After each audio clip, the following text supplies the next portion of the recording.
Welcome back to the Hydrostatic X channel and part 2 of the Ghostmaker Ghost Ink upgrade. Okay, Eric, what are we going to do?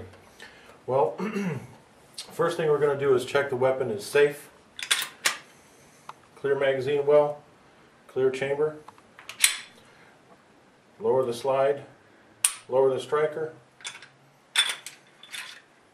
slide it on apart.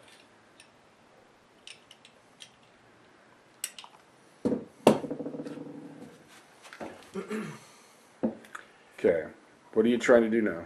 Now we remove the pins so I can pull the trigger group out.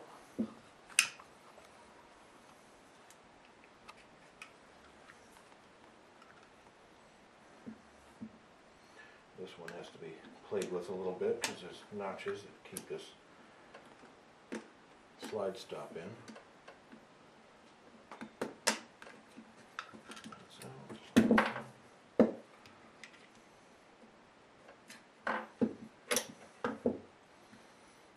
Now this is the trigger group.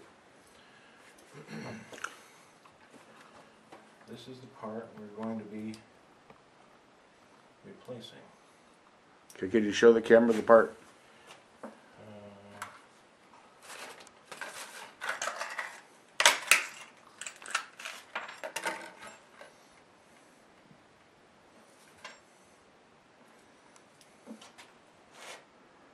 Yeah, I'll get it out here.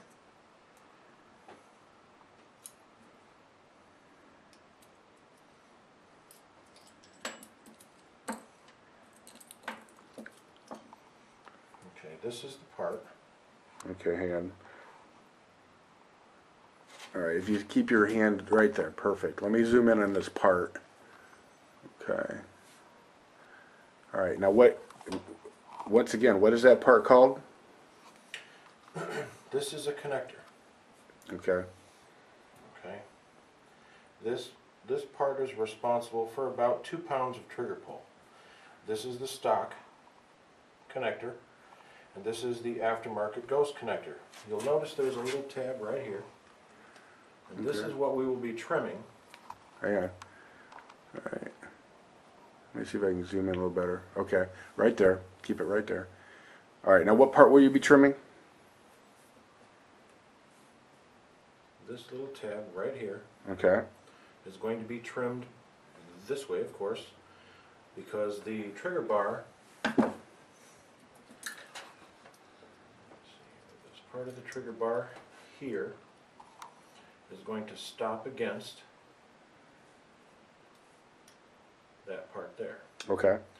We're going to trim this back because as you pull the trigger, this slides back and is cammed down to release the striker. Okay. Now on the stock connector, there is no tab, so the trigger is allowed to free fall once the striker is released, and that's bad for accuracy. Okay. Alright. So go ahead and, so what's the first thing you have to do now that you've taken that apart? Well, I'm going to slide in the new connector.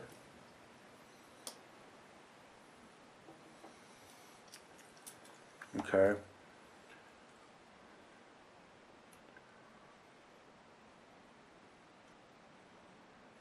And reassemble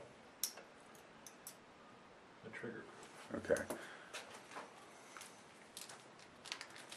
And I have, from Ghostmaker, the armor's plate.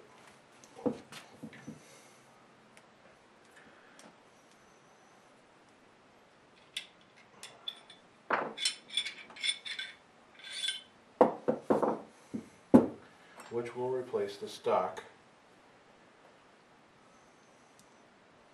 striker plate.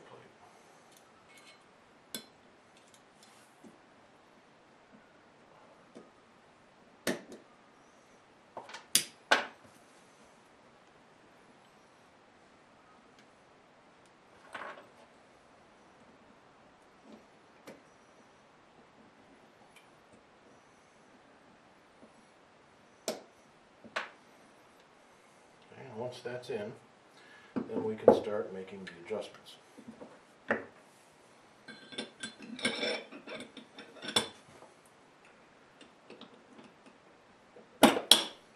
Reassemble the slide.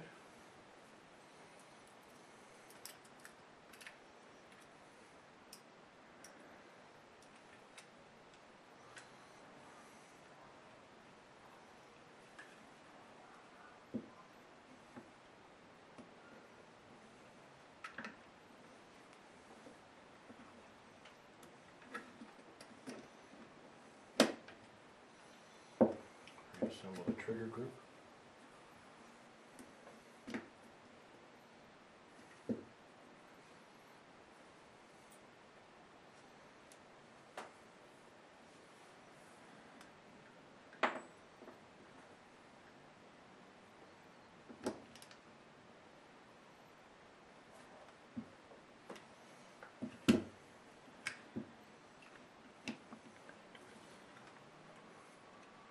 This can get to be a rather time-consuming process because every time you make the test to see if you've trimmed it enough, if you haven't, obviously you have to tear it back apart and make an adjustment.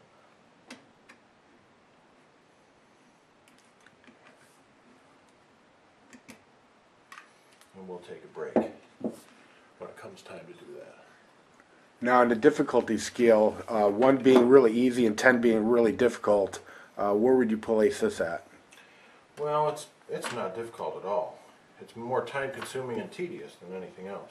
Okay. But compared to some other gunsmithing tasks that you may run into, Yeah. it's pretty easy. Yeah. Now, this particular mechanism comes with a pretty easy to follow instruction booklet. Yep. Okay. Yeah. Well, the instructions are printed in the pamphlet that comes with. It comes with the connector. Okay. Straight from Ghost. And it's pretty straightforward stuff. Well, it's nothing we can't handle. See if you can't show the camera.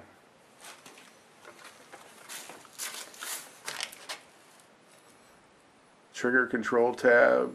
Okay, shorten here. Yeah, it looks pretty straightforward.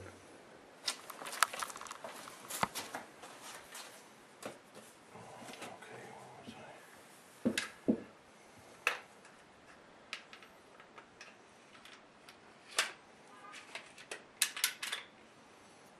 Okay. Now, how are you going to test this to see if you've got it where you want it? At this point, we just pull the trigger. And then we tear it apart and make our adjustment. Okay, and when you pull the trigger, you're looking for a what exactly? Well, right now the trigger, it will not go far enough to release the striker. Okay, The tab is too long. okay. So Then you tear it back apart and then you remove a little bit more. about a 32nd of an inch, Okay. and then try it again. And what tool are you using to remove? Well, to remove the fastest or the most amount of material, I'll just use a file. But then I'm going to dress the edge and the end with probably a hone. Okay, well, I'll tell you what, let's stop here for this one, and then we'll come back and actually show you up close removing some of that and seeing if we can make it fit. So we will be back for the next part very shortly.